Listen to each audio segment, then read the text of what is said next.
This is kind of a special edition of my diaries. The other day, someone, a very old friend of mine, a trusted, dear man, I love him, claimed that I drank the Koolaid because I'm challenging his narrative about what's going on right now.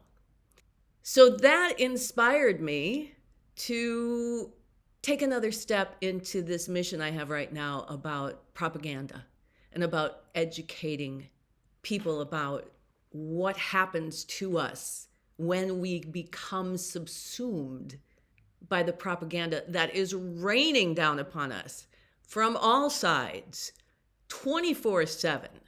So many people don't even know they're subsumed. And I don't mean that arrogantly, because as we get into this broadcast, I want to take the time to explain and walk through, first of all, my credentials of why, when I say I've dug deeper than you, that I've dug deeper than you. I'm going to show you why I say that. And then I want to show you how those of us who stepped outside of all that mainstream media about us versus them and let's focus over here when really we should be looking over here, how I see this being able to be actually a positive step forward for all of us. And I've seen it slowly but surely as I keep speaking the truth. And that is what Julian Assange would want me to do. That is what Matthias Desmet says is the antidote for this mass formation. So that is my mission. And it's not to fight about Biden or Trump. I don't care. That isn't the point. The point is us. What we're being fed, what we're believing, and what it's leading to. And the good news is for me that I see a very clear pathway to changing people not being subsumed. That really isn't a huge step. You have to be willing to do this thought experiment with me about what if? What if you are subsumed? What if what I'm saying is true? Say it is or it isn't. I'm asking you to go here with me. If you are not willing to even look at information, then you're subsumed. People are telling me, oh, well, I can't read that because it's on Rumble, or I can't read that. It's Glenn Greenwald. He's right-wing, blah, blah, blah, blah, blah. And if you can't take in information, you have been trained to self-censor. Those of us who step outside those bonds of censorship and that thing, I'm not supposed to read that, that is so ridiculous. You take it all in, and then you feel that in your body, and you weigh it against what your values are. And you decide for yourself how you feel about that. But you need the whole information. And that's why this censorship industrial complex that's now thickly in place has got some of my dearest friends in the midst of so much mass formation that they're posting pictures of Nazis and eulogizing them. Rest in peace, Navalny, without even knowing who the man was. It doesn't take too much past to learn that he was really a horrible man and committed treason in the Soviet Union. He went to prison and he became a CIA operative. And that CIA created all these memes about Navalny, oh, rest in peace, freedom, and you're buying it. And when I step up to say, hey, it doesn't really take you to go too far to figure out that this is all a lie, you tell me I drank the Kool-Aid. So let's go. I want to talk first about, I have these different segments of friends. I've got my high school growing up friends. I've got my Minnesota music years friends, so many wonderful people there. I've got my journalist, activist, water protector friends, amazing group of people. I've got my spiritual friends. And then I've got my community friends who are just the mixture of those of us who happen to live in the same town. And of all those friends, I've got Democrat, Republican, people who don't even ever vote, Native American, African American, white, other bunch of different skin colors, atheists, Christians, Muslims, all over the world, Norwegians and Australians and Italians and Romanians and US and Canada, blah, blah. I've got a whole bunch of different people in that whole group. Left and right does not describe it. I like to deal with all of my friends individually for who they are and not what color their skin is or what their gender is or any of that, but for how open-minded they are, how willing to have critical thinking they are, and how much they are going to take responsibility for themselves and live up to their own moral standards. That's what attracts me to friends. And I think I have a huge cross-section of a lot of people who I think fit that bill. I think all of my friends that I still see from high school, that I'm my music friends, spiritual, the activists, I can't say that there's anybody in there that isn't a really good person who wants to live up to their values, no matter who they voted for. I just believe that. Now I can have a message for all of you. This is a message to every single one of my friends. And anybody else out there who doesn't know me, really know me and know that I'm a person of great integrity and truth telling, and that I have a process in place, actually, that I'm teaching the world how to self-monitor my own lies and my own conflicts and my own inadequacies and my own hypocrisy, conflict, revolution. So what I'm asking everybody to do is come with me on this thought experiment that I want to bring you on. Because my mission right now is to help us break away from this mass formation, because it's leading us to the end of the world. And every time I see one of my incredibly dear friends subsumed to the point where on their social media they are posting a picture of a known Nazi and wishing them rest in peace, freedom fighter, when it's only a few steps away to find out that the guy's a Nazi, you're subsumed. I want to share with you just a little bit of my story of how I got here to learn this through my own experiences. Not what I read, not if it was in the Washington Post or the American whatever, my own experiences. Because this is going to give you some context, but you have to be willing to come here with me. So if you're not willing, fine. Goodbye, good luck. But if you are willing, if you trust me and know me, then please come along on this journey with me. Background. In 2011, I was living the life. I had put out a book called Imagining Einstein, Essays on M-Theory, World Peace, and the Science of Compassion in 2007. It was based on my channeling Albert Einstein and him giving me this unified field theory with these maps of human consciousness and a scientific definition, quantifiable, of compassion as the fifth fundamental force of the universe. And this information in this book was not only the accumulation of many years of my own personal spiritual work as a channel and also as a researcher and developer of conflict revolution, but in 2007, I felt this was a really necessary conversation that we have to have. And this can show people how when we change in here, as according to what Einstein tells us, that we naturally manifest peace around us. When we find peace within here and what he calls being aligned to compassion, and we are willing to do it with ourselves, understanding these maps of human consciousness, we naturally change what manifests around us, and it becomes more peaceful, it becomes more regenerative, just like we do. And we become those tools, those vessels for compassion to manifest naturally. And to me, that was the most important thing I could do with my life. So I left behind my future ex-husband, I left my home, and I went on the road and I took this book. And I was traveling the world like I intended. And my question is, how would a girl like me, who just put out a book called Imagining Einstein, Essays on M-Theory, World Peace, and the Science of Compassion, which just won an Indie Press Award, how would someone like me No, go on. I came from Tommy Nelson School of Shameless Self-Promotion, so Yes. I'm sorry. My question is, how would someone like me get on your show? And secondly, were you really serious about that making love part? Because the whole table over here is just right. But Thank you. Sorry. I don't think you need to be on my show. You were just on C-SPAN 2.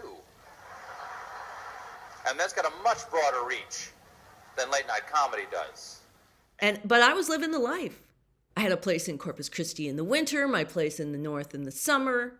I traveled between the two, and then I go to Europe twice a year and teach and train and sing and meet incredible people and have these great conversations. And it was my dream come true. I left everything to make this come true.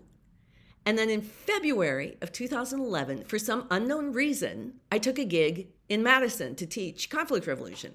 It was odd. I usually teach there when I come back from Texas and when I'm going to Texas, because that's the trade routes. I didn't want to come back to the winter.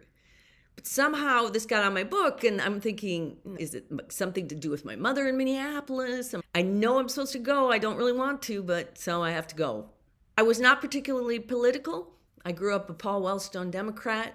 I believed in pretty much the liberal agenda, absolute freedom of speech, right to my own body, no war, peacemaking, democracy, free and fair elections, human rights, public resources in a public trust, open government, democracy. That's what I believed in politically. And I had a lot of conservative friends, people who happened to be Republican, because who cares? My dad was a Republican, my mom was a Democrat, who cares? And I can say, for the most part, my friends who happen to vote Republican, I think they believe the same things. I think they morally believed in the same things. Now, they had different ways to go about doing it. That was true of my friends. When I landed in Madison on February 17th, the Democratic senators in Wisconsin left the state because, I can sum it up now, but we didn't know what was going on back then. Scott Walker had become governor. Jeff Fitzgerald took over the Republican Assembly. Scott Fitzgerald took over the Republican Senate. Stephen Fitzgerald was head of the State Patrol. And we had what we called Fitzwalkerstan. And this group of Republicans who had taken control brought in a budget bill that was written by an organization that we had no idea at the time called ALEC, the American Legislative Exchange Council. Bill Cronin, a professor at UW-Madison, wrote a blog early on after they left the state, because they said, you guys, we need you need time to know what's going on, because we have never seen anything like this in our lives. And you have to help us figure this out. They brought in this bill written by, ALEC is a bunch of corporations that invite mostly, at that time, Republican legislators to come to these fancy conventions where they write the bills designed to devalue the state so that the private corporations can come in and take it over. And the Republicans brought in this bill right away, boom, here you go, no negotiation, and said, okay, you got 2 weeks. Now, I don't know how many of you understand what used to be passing a bill into law, but especially with the budget, you started out, all sides got together in Wisconsin, it was a purple. There was progressives, Democrats, and Republicans. Then they'd all go back to their districts and they'd set up hearings and they would sit and have to listen to all of us tell them how we felt. And then they, as our representative, were supposed to do their very best to create something that accommodated as many of us generally as could be, go back to the Capitol, wrangle some more with everybody else, have some more public hearings, and then eventually, it's maybe 9 months, it passes, and they all go out to drinks at the Avenue Bar in Madison, and that's how it used to work where I lived. So for them to come in and say, you've got 2 weeks because we can, was really frightening to them. And the bill stripped everything. It addressed everything, every kind of right tenants' rights. The Native Americans were trashed. Human rights. It decimated public education. It made teachers the evil ones. Suddenly teachers were the evil ones. The teachers were why we're so broke. Teachers only work 9 months a year and make $78,000. The ones that take care of your kids all day, those very precious ones. But Shaquille O'Neal can make... Anyway, that's a whole nother conversation. The big protests when this bill came out. Went to the Capitol every day. The kids brought on Valentine's Day from the Capitol hearts. Don't cut our budget like this, please. Begging. And the Democrats decided they were going to hold hearings. Because as long as there's an elected official in the Capitol building, the public can be there too. So they put it out, we're having hearings, and people flooded into the Capitol and got in line to testify.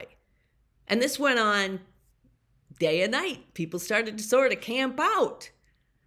This went on for I don't know how long, before the Republicans decided we're going to close this hearing down tomorrow and just take the vote because we can. So a very old school Republican tipped off his friend, the Democrat. They weren't fighting. They weren't enemies. They got the job done and then they went out for drinks. He tipped off the Democrats and the Senate fled because they didn't have enough votes for this budget bill to get passed without them. But the Assembly Dems stayed, and so did everybody else. And so did the tens of thousands of people who came to the Capitol. I just happened to be there. I did not intend to get swept up in this. I was living the life, man. But when I saw what was going on and put two and two together, I realized this is the corporate fascist takeover of the state of Wisconsin, starting right here, and I am witnessing it. Now, before anybody gets their stuff in a bundle about corporate fascism, it's very clear, it's quantifiable. When corporations collude with legislators to write legislation that benefits the corporation at the expense of the people, the resources, the water, and democracy itself, that's corporate fascism. And ALEC was corporate fascism. So for me, I just witnessed the corporate takeover of the government. I was witnessing it as it went. Okay, so they leave the state and they can't do anything. And the crowds come to the Capitol, tens of thousands, literally. The prison guards and the firefighters and the farmers and the truckers and the businessmen and the teachers and the students. And people came to support this. And while I wouldn't say the Capitol Police were on our side, I would say that they stood in support of free speech.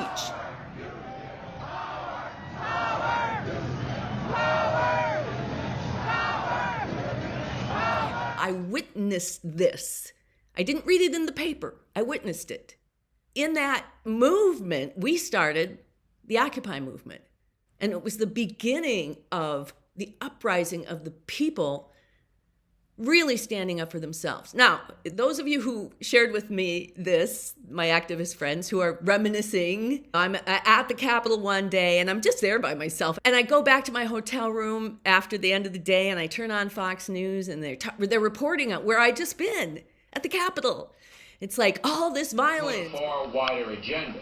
Can you break the crowd down? How many are professional left-wingers and how many are just regular folks? It's tough to tell. When you get to the weekends, you get a lot of out-of-towners. A lot of people are bussed in from not just Wisconsin, but a lot of surrounding states. I talked to someone who was from California who's sleeping in the Capitol throughout this process. So you've got a real mixed bag out. Well, who brought them in? Who bussed them in?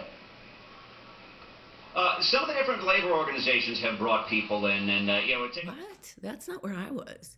And then they show this footage of all this gunplay and smoke and horses rearing and angry men with their family and palm trees. They purposefully lied about all the people being shipped in and ran footage of a Sacramento protest that had nothing to do with Wisconsin to propagandize that we were being violent. And the next day, thank God for Wisconsin, Everybody paid attention and brought palm trees to the Capitol and followed the Fox News truck around, chanting Fox News lies. Fox News lies! Fox News lies! Fox News lies! Fox News lies! Fox News lies! Fox News lies! Fox News lies! That's my background. And when I realized that this was really the corporate takeover of our government, much against the people who showed up to say no to it, that it was my duty as a citizen of the United States of America and of Wisconsin to stand up and do something. I didn't know what that was, but I knew that I had to. Okay, so the standoff is going on for weeks. And finally, the Republicans are trying to they make the Democratic aides who have to use the copier, they charge them 15 times as much because their bosses are out of town. But in the end, what happened was they pulled the fiscal stuff out of the budget and they created Act 10. And then breaking open meeting laws, they called a meeting at the last minute with a bill that the Democrats hadn't even read and had this meeting. They thought they were going to sneak it in because they could. By the time they got the bill up to the committee room, there were 5,000 people in that Capitol. They passed Act 10 in the middle of the night on public TV.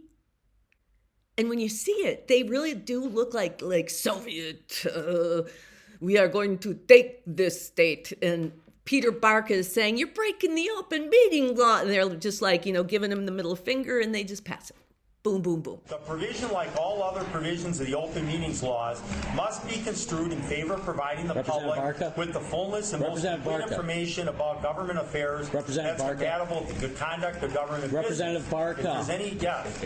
Clerk call roll. No, excuse me. No, listen, it says if there's any doubt as to whether good cause exists, the governmental body should provide 24 hours notice. This is clearly a violation of open meetings law. Now look, you've been shutting people down. It is improper for you to move forward while this is a violation of the open meetings law. You're not allowing amendments, and that is wrong. Now, Mr. Chairman, this is a violation of law. This is not just a rule, it is the law. There must be... No, Mr. Chairman, this is a violation of the open meetings law. It requires 24, at least 2 hours notice. What have you done? Okay. Excuse me.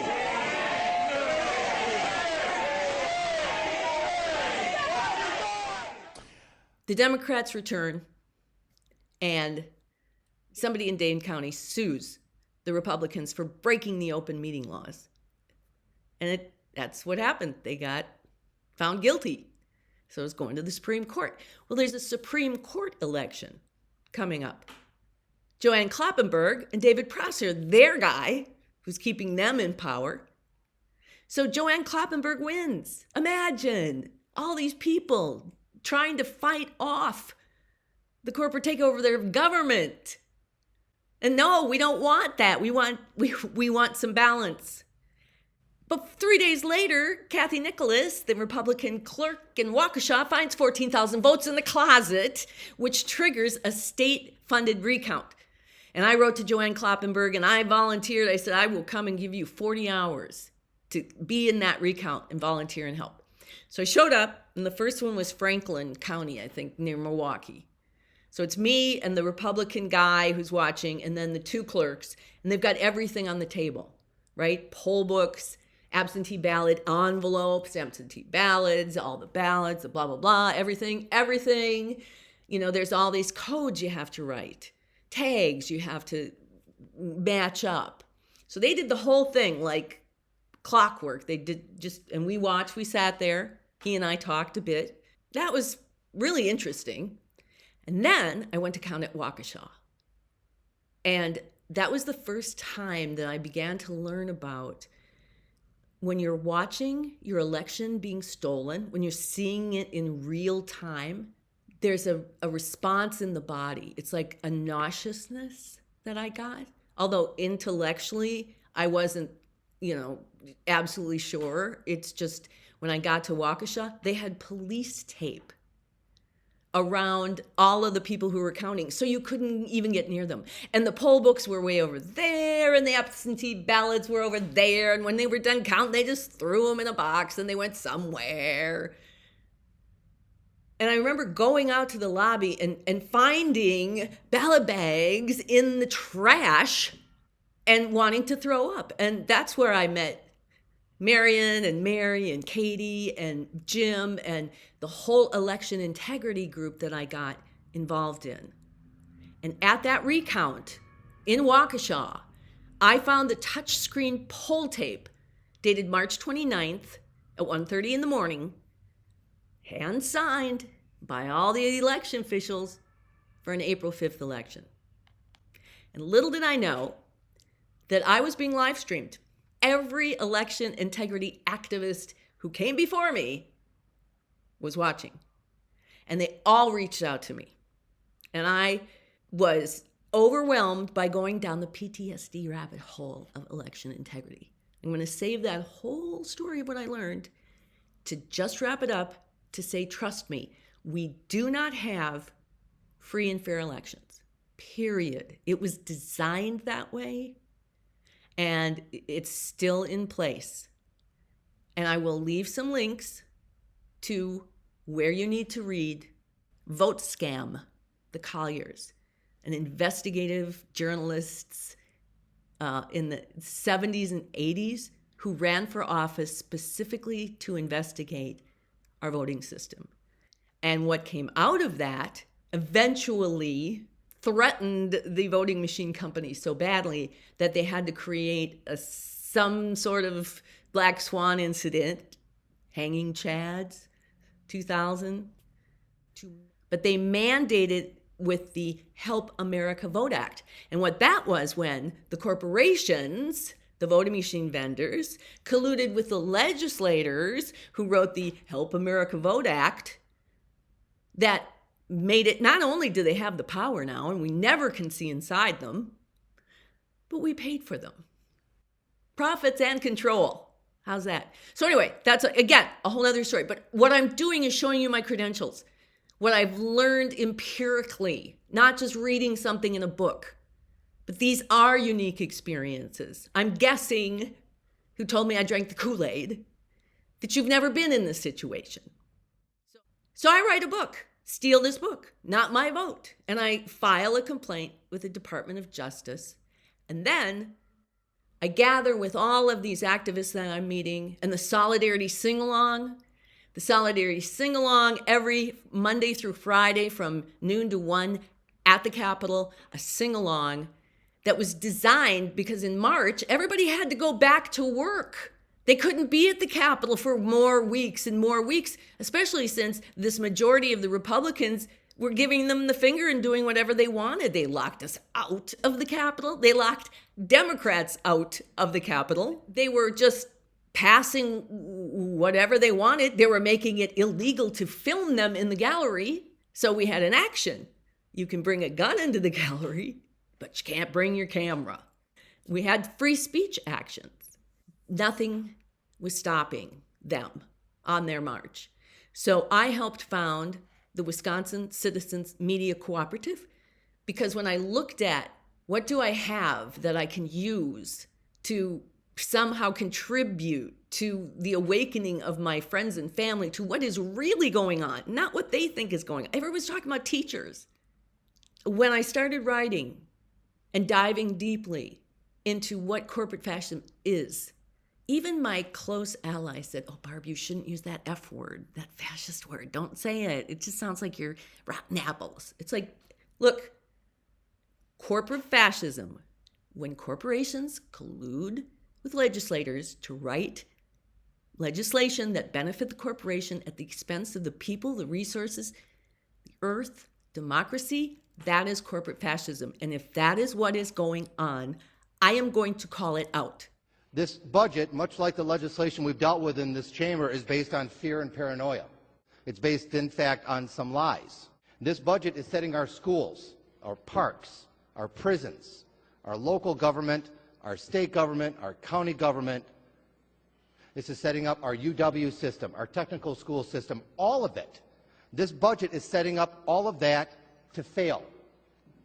All of it. First of all, you go after collective bargaining. Then you cut funding to K-12 education, to local units of government, and to everything else, and they're going to suffocate. But it's designed to be that way. There are corporations that have hired lobbyists for schools, for prisons, for health and family service programs. We all know that. These are multinational corporations that can't improve their bottom line overseas, so they are turning to the states. And it's not just in Wisconsin. It's in other states as well. That's what's going on. That's where we're going. Where we're going is Wisconsin Incorporated. Where we're going is a hostile corporate takeover of Wisconsin. Where we're going is to unaccountability land. I reported with WCMC on all the shenanigans that the Republicans in Wisconsin were doing, stealing elections. And we found out later in the summer, after the recount, when we presented 3,000 pieces of evidence, that either the Government Accountability Board lied and said they never got it, or they never got it. And so that July, a bunch of us whistleblowers confronted the board and said, well, how could you have done this? Look at all this stuff. And well, we didn't see it. And then the Republicans disbanded the Government Accountability Board. So there you go. In 2016, here we go, Bernie and Hillary. As a reporter, I thought I'm going to do a report on water. What is Bernie's relationship in the past to the water? What is Hillary's? Well, Bernie's, I found as I dug in, like you probably expect, all the way back from, what was he, mayor or something in Vermont, where he was helping the water downtown. And most everything that he's done has been really sensible about the water. He's spoken up about the water. And so I felt really comfortable about that. And when I just started to investigate Hillary, not only was it disturbing, but it led down this rabbit hole that blew my mind.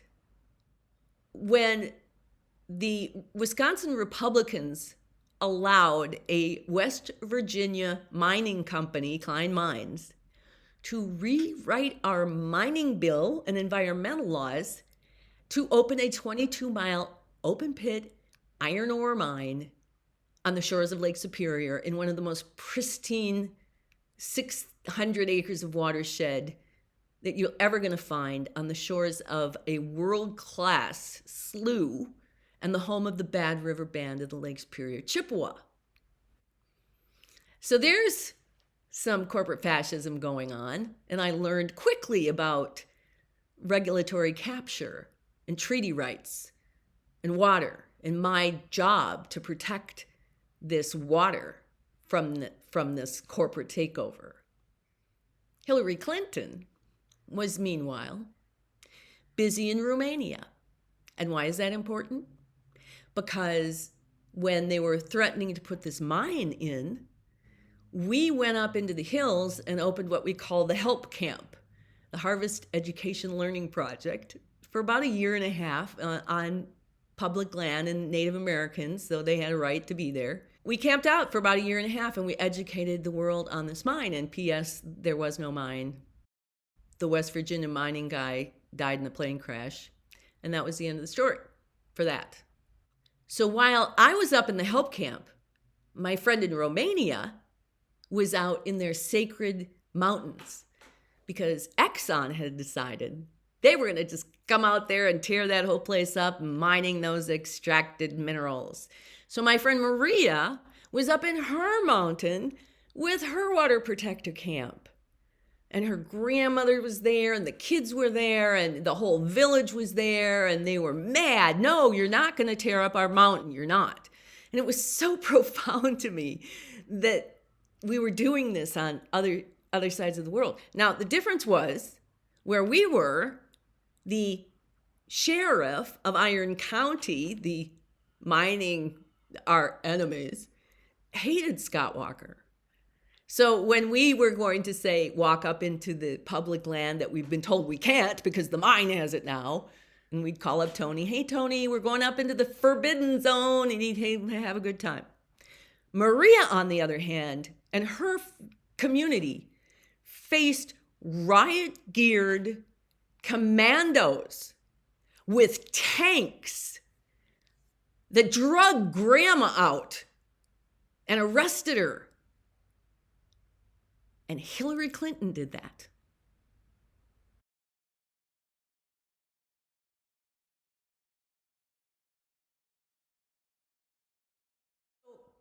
There was no way on God's green earth that you would ever get me to support Hillary Clinton anyway. But that was atrocious. And then I kept digging. And it was really unbelievable what she's done in South Africa with coal plants. It's just the nepotism. And I'm reporting on this. I am a journalist. I'm digging deep. And just by the way, I don't get paid by anyone. I've never gotten paid for 1 hour of the journalism that I do. But this is my duty as an American citizen to stop what is going on in this country. And I have felt that way since 2011. So when I report on corporate fascism, I'm not going to hold back because one of them is a Democrat and the Democrats are better corporate fascists than the Republicans. No. But it was in 2016 I began to see my friends become subsumed. So on top of all that, I did a deep dive into these complaints that were coming out of the Sanders volunteers. One was a guy named Stephen Coyne in Massachusetts, and the other was Nico House in North Carolina. And they both had the same complaints about state Democrat strategists sabotaging their campaigns. And there was a blog called The Sane Progressive, and she has since passed away, so that video has been taken down. But that's where I got this information. Joe Kizayo and Aisha Du. And it turns out the two of them were employed by a thing called the Truman National Security Project, a think tank run by Hillary Rodham Clinton, traveling the world, bringing democracy. So on their website, it's bragging about things like how they're able to make mining equipment so big that they can go into Mongolia and Siberia. And it's so big that they don't even have to build infrastructure. They can just drive this equipment over the trees. This is what I found out. And I published because that's what I found out. And I thought you might want to know. I posted a picture that came off of the Truman Project website of a big tank firing in action.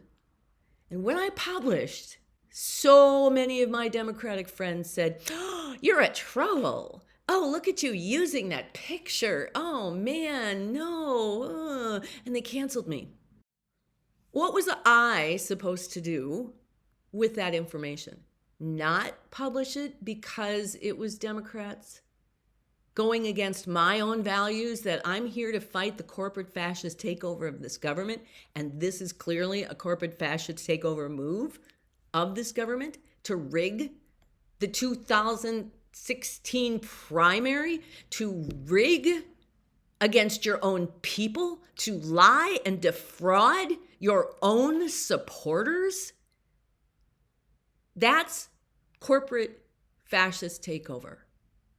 And that's what the Democrats did clearly before me in 2016. And I saw when Rachel Maddow turned from being a real reporter to being a tool for the corporate fascist takeover of our country. And that was in the 2016 Nevada primary. I watched that whole primary, 3 different angles from 3 different live streamers. I saw what went on there. I know what went on there. They were not violent. I know, too, what the Democratic National Committee did to shut down the Bernie people, which later was proven that that's what they were doing. They were rigging it for her and telling you that they weren't.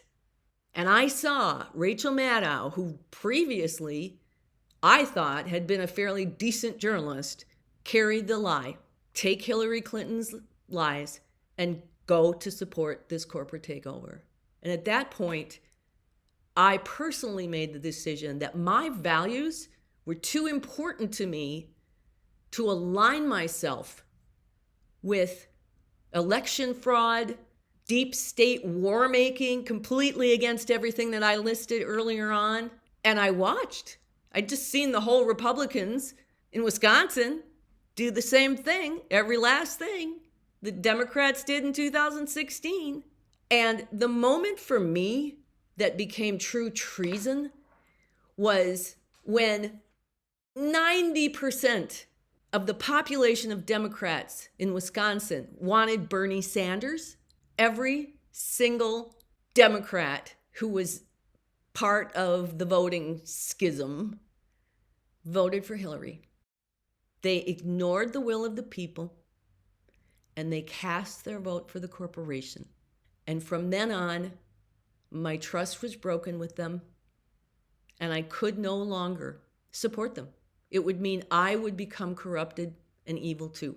And when I reported on the money laundering that Hillary Clinton was doing with the Hillary Victory Fund by providing the tax papers showing $207,000 going into the Democratic Party of Wisconsin, and the same day, they didn't wait overnight. The same day it came out and went right back to the DNC and was never seen in Wisconsin again. The money laundering. I was done. And I wasn't not going to report, but every single one of those Democrats who committed treason canceled me. And my friends, the Hillary Pussy Party, said, oh, we have to surround Barbara. She needs to be deprogrammed. She has to be brought into the fold to know that you have to vote for Hillary Clinton. At that moment is when I started to go, A, are you nuts?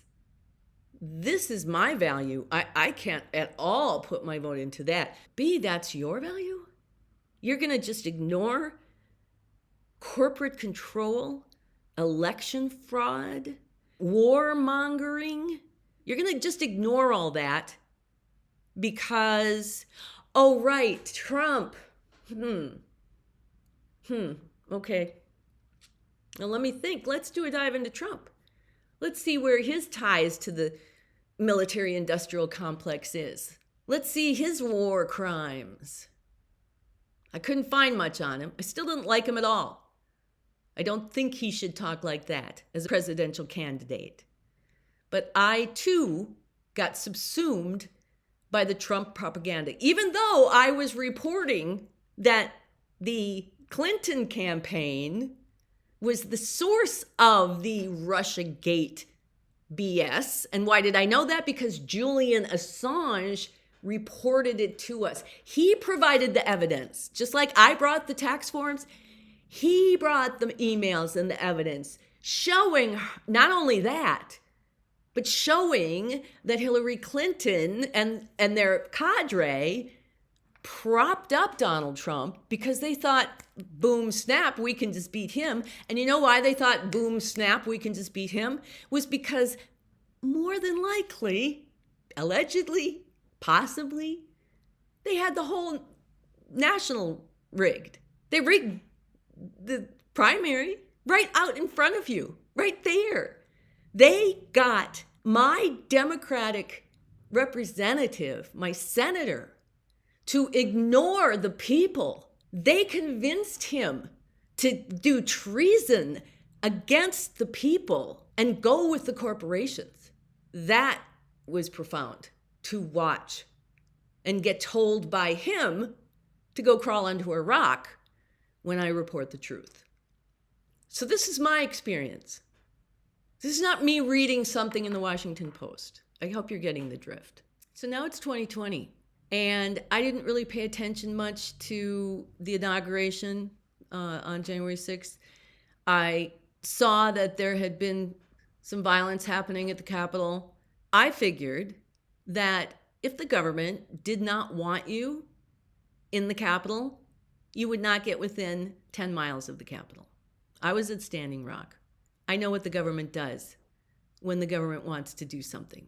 So it was mighty fishy to me that these people got into the Capitol, made their way around, and how did that happen? But I figured, the bad actors, CIA, maybe FBI, I don't know. I didn't think much of it. But everyone said how Donald Trump incited these people into violence. He incited them to violence. I thought, really? Okay, I'm going to go listen to his whole speech so I don't have to just speculate. I did not find one incitement to violence in the whole speech. He did say he believed the election was rigged, and I had to probably just agree with him because of what I know. And for how many years have I personally waited for an elected official or somebody who is going through an election, who has clearly been the subject of this election fraud, stand up and do something about it? Nobody does. In the recall election in Wisconsin in 2012, the Democrats ran the guy who lost to Scott Walker the first time. And he gave up at 8-10 while people were still standing in line, and no one ever challenges it. So here comes a president who is saying, I am going to challenge this. I'm going to challenge this. And he has every right to. But the propaganda machine, holy smokes. Suddenly, all my liberal friends were like, the big lie, it's a big lie. We have free and fair elections. Okay, think about this from my point of view. For 4 years, all I listened to you do is complain about how the election was rigged. And now, for 4 more years, all I hear is you complain about that there are free and fair elections and Joe Biden really is our legitimate president, even though all the evidence of the suppression of the election was there too. The suppression of the Hunter Biden laptop story, the whole Russiagate thing, the distraction that Donald Trump is this fill in the blank. He's the most racist Nazi. He's going to be Hitler. Just get it all out of how bad this man is, because these people who have been lying and cheating you are telling you, and you're listening to them. Now, if I was just your friend and we were sitting around having coffee and you were telling me that it wasn't politics, but you were just with this group of people who just cheated you out of a bunch of stuff, but you're going to overlook that. And then when they try to cheat you again, you're surprised, or maybe not, but you just let them cheat you. Is that who you are? Because I'm not that way. Once you've broken that trust and proven to me that you're wicked and you'll do this, I don't trust you. And I shouldn't. That's the good thing. But why are all my friends trusting this? And why are they suddenly all taking, it's an insurrection. They tried to take over the government. He incited violence. He's the devil. He needs to go to jail. Like, people are freaking out. And I don't hear any violence. Now, later, thank you for the Twitter files and Matt Taibbi, we learned that this administration, the CIA, the FBI, all these security agencies working with big tech, pressured Twitter over the course of months to censor Donald Trump. And they kept saying, we don't have any grounds. He hasn't violated anything. Yeah, maybe you don't look at what he says, or he's an idiot, or he's offensive, but he hasn't violated any terms. And they put so much pressure on Twitter to where they decided that, okay, well, if we presume that every time Donald Trump says patriot, he really means terrorist, then maybe we can censor him. So they took it down. They banned him from Twitter for that, so that you would not see his tweets that he has, just like I had the text things, he's got the tweets because of Elon Musk, where he actually did say, in a very timely fashion, to everyone, this is about being peaceful and disperse, go home. Because at that time, he felt like it was a setup, because these were peaceful people protesting, as I have from the left so many times. and they walk into the Capitol, where, oddly enough, you can just walk in. And then we learn later that he actually offered Pelosi and Schumer and Bowser and all those people the National Guard, and they all said no. Then later I saw an interview with the then Capitol Police Chief, who was really pissed off because A, they didn't invite him to testify at the January 6th show trial. Why?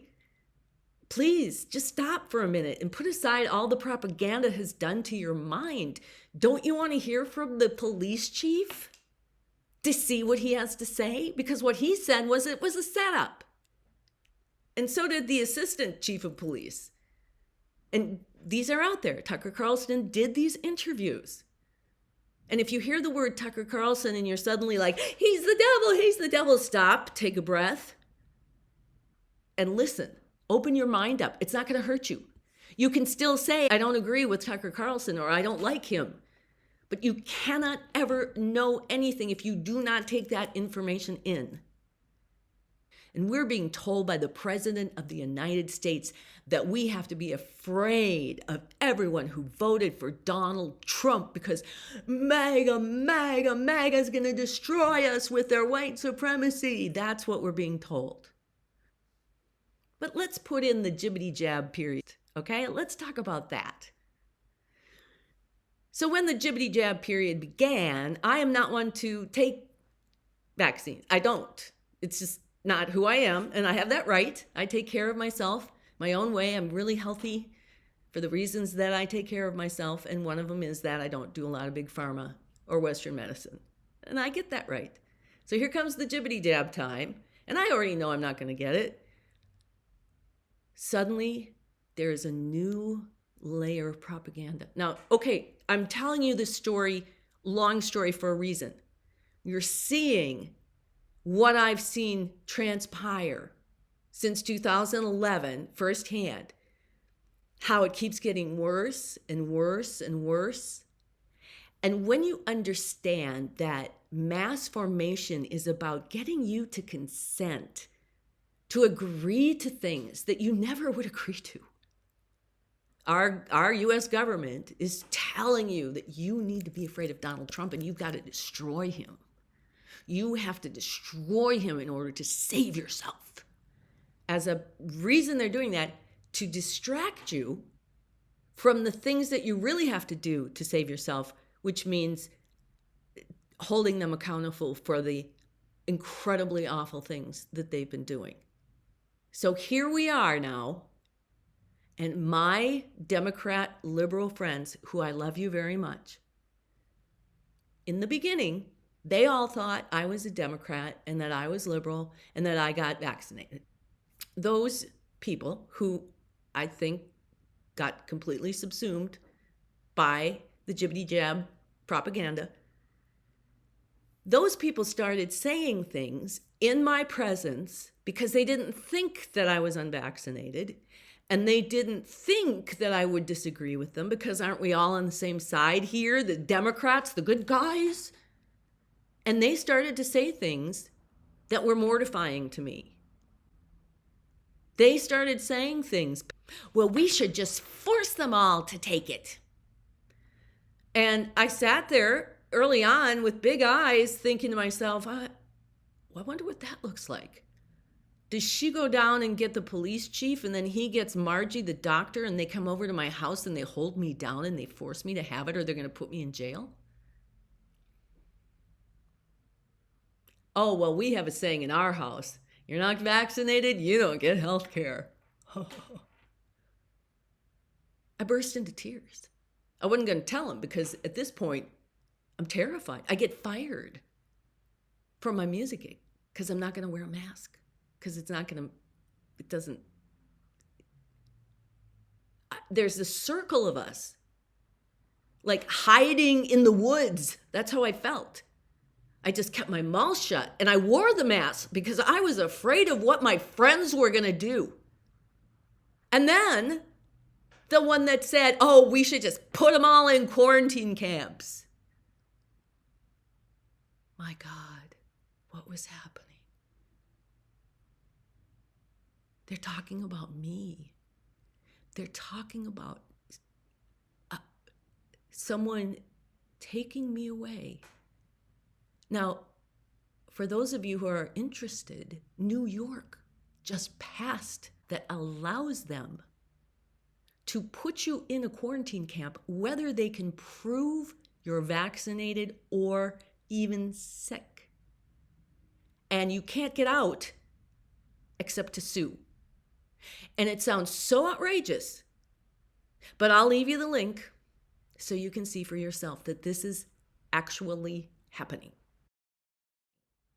But in 2020, seeing all of my friends go crazy, seeing the solidarity sing-along people who were free speech absolutists, making up horrible little snarky songs about people who chose not to take an experimental medicine. Now, I still supported their right to do it because I'm a free speech absolutist. But who are these people? So that deepening and turning, honestly, I didn't know what to do. And suddenly everything was getting censored. YouTube was becoming completely censored. Doctors who had been really well regarded, Pierre Corey in Milwaukee, one of the most highly regarded doctors, suddenly were disinformation, and they had to protect you from this disinformation, and so we have to censor all the stuff that's going to hurt you. And so many of my liberal friends didn't dig past that like I did and like the rest of us did. Now we really had to wait and see. If you're going to censor so much, something's afoot. I will not take that. And now we know the horrors that are coming about from this, the lies that we were told, blatantly documented. And I'll put some so you can see what I'm talking about. This was a campaign of propaganda, and so many of my friends fell for it. And I lost maybe half my liberal friends. And then one day, I listened to a podcast by Matthias Desmet. Matthias Desmet is a Belgian psychotherapist and statistician who early on in COVID started just looking at the numbers saying, this doesn't add up that all these people are going to die. And so he started questioning the narrative, but he was the one who was able to describe mass formation, what it was back in the World War II, how it was used, how it's been used today, and what it means to what's going on in the world. And when I saw that, it's like bing, bing, bing, bing, bing, all these lights went on, and I thought, oh my gosh, we are being so targeted by this propaganda.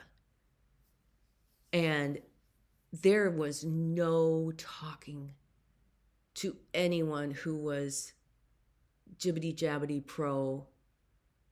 You were going to kill grandma. I had a studio recording session, and thank God we talked it through, but it didn't make any sense to me that I had to wear my mask everywhere. But when I got into the studio, for 3 hours, I could take it off and sing with 10 people spitting. And then I had to put it back on. No, I wasn't going to do it. No. So I began to write now about this propaganda with the hope that I can help us unleash from this level of being subsumed underneath it. And then came Ukraine. And by this time, I should not have been shocked at how many people just picked up that propaganda that they put out about the Ukraine without knowing any of the history, any of our part in that conflict.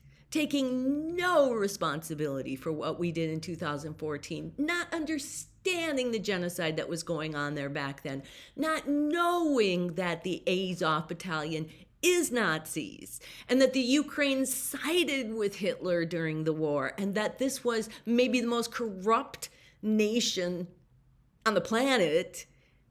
And why were we going to war? I watched my liberal, peacemaking, no more war friends think that they were doing the right thing by cheering on Ukraine in a war that was concocted by us, pushing Russia to its limits. If you don't know the history, do not say one word to me about this, and go find out for yourself. Begin with Ukraine on Fire, a documentary by Oliver Stone that was done in 2016.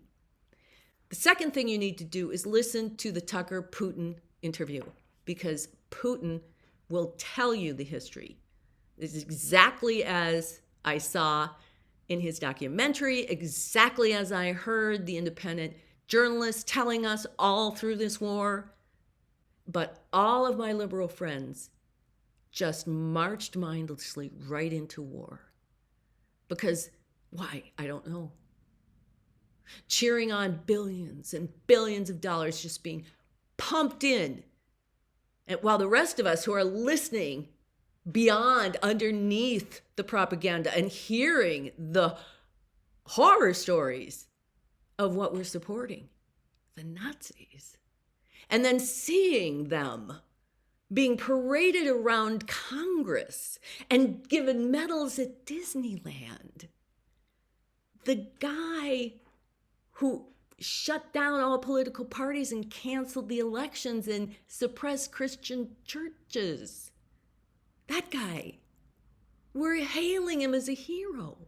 And then I watch Trudeau in Canada, and the whole parliament stands up to applaud the Nazi, the guy at the death camps, yay! And then afterwards, everybody's got to scramble to say, well, we didn't really know, or it was his fault, I don't know. What is happening? We are now, without even knowing, you take a meme of Navalny that's been created by the CIA, as if Navalny, freedom fighter. It's like, oh my God, Navalny, here's some videos of him wanting to exterminate the Muslims. Horrible guy, no popularity in Russia, commits treason, goes to jail, dies natural causes, and you're eulogizing him. You're eulogizing the Nazi. What are you doing? Do you even know what you're doing? And now, the pièce de résistance of what my fear back in 2011, when I saw the corporate takeover of the government, when I realized there was no free and fair elections, that anything could happen. And here we are, committing genocide, the United States of America, Israel, openly funding genocide. Openly funding genocide.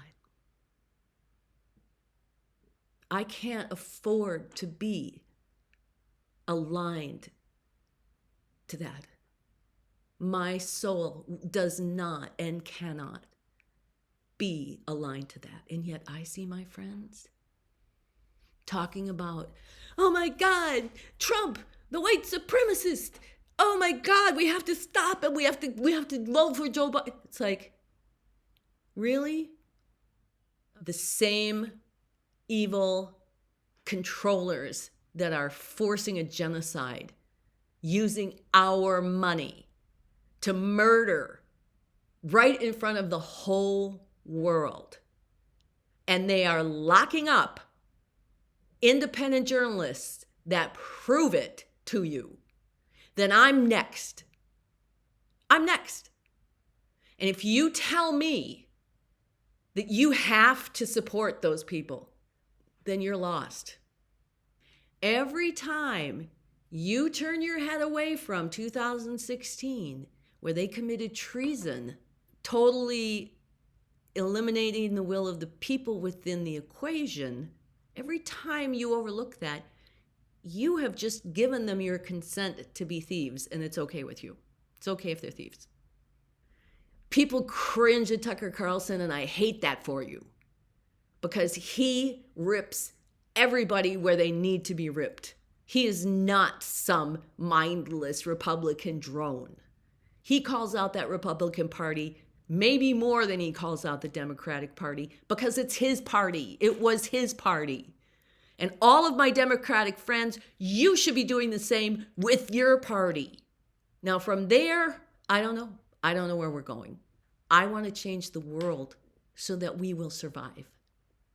And to do that, I want to stop seeing my liberal friends demonizing my conservative friends because they voted for Donald Trump. I want them to see how they've been played. We need to come together, all of us in my friend segment, no matter what, if you're a Democrat or Republican, an atheist, I don't care. We have to stop blaming each other, pointing at each other, and start looking at how we can stop giving our consent to our own demise. And if I can help even two people stop and rethink and refocus, then I've done my job. So, namaste. I love you all. My name is Barbara With. I am reporting from Fort LaPointe, my corner of Fitzwalkerstan. Fitzwalkerstan, you say? Well, how the hell do you get to Fitzwalkerstan? Mr. Colbert, get yourself to Lake Woebegone, and then go to the other side of the tracks. Yeah, that's Fitzwalkerstan. Because you know how in Lake Woebegone everything sort of smells like this sweet burning wood? There's pies on the stove, old-time music coming out of the radio, and the water's still clean, and people like each other. Not so much in Fitzwalkerstan. In Fitzwalkerstan, there's pickpockets on every corner.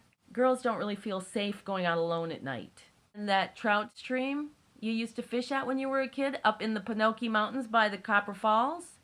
Well, now it's a big open pit iron ore mine. What they're doing is they're taking iron ore out of our hills and they're shipping it to China, where they're making it into weapons that we're buying back and then selling to other people to use on us.